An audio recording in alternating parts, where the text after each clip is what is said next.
Supreme কোর্টে যে OBC মামলাটি এবং ওবিসি মামলা নিয়ে যে নিয়োগ, সেই নিয়োগ নিয়ে এই মুহূর্তে যে গুরুত্বপূর্ণ আপডেটটি উঠে আসছে সেটি হচ্ছে ওবিসি যে মামলাটি সেটি কিন্তু শুনানির জন্য সুপ্রিম কোর্টে কপিল সিব্বল তিনি কিন্তু যে স্টে অর্ডারটি চাওয়া হয়েছিল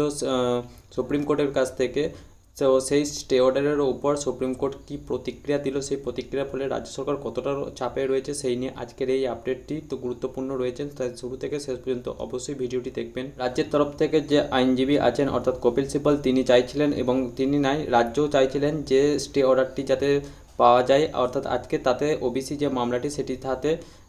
রাজ্য সরকারের পক্ষে খুব সুবিধা হয়, কিন্তু এখানে সুপ্রিম কোর্টের বিচারপতি তিনি স্টে অর্ডারটি দেন না। তা এই ফলে কিন্তু কপিল সিব্বল অর্থাৎ রাজ্যে কিন্তু এতে চাপের সৃষ্টি মুখে দেখছেন এবং নতুন নিয়োগ এবং নিয়োগগুলি যেগুলো ওবিসি মামলার জন্য আটকে রয়েছে তাও কিন্তু এসটি মামলা ঝুলে রয়েছে, তাই এই থেকে কিন্তু এফেক্টেড হয়েছেন ওবিসি চাকরি প্রার্থীরা। তারা বহু চাকরি প্রার্থী কিন্তু এই ওবিসি মামলার দিকে তাকিয়েছিলেন এবং রাজ্যে যেহেতু স্টে চেয়েছিলেন স্টেও পায়নি, তাই চাপের মধ্যে রয়েছে এই মুহূর্তে রাজ্য সরকার এবং ওবিসি মামলাটি কিন্তু আগামী 7ই জানুয়ারি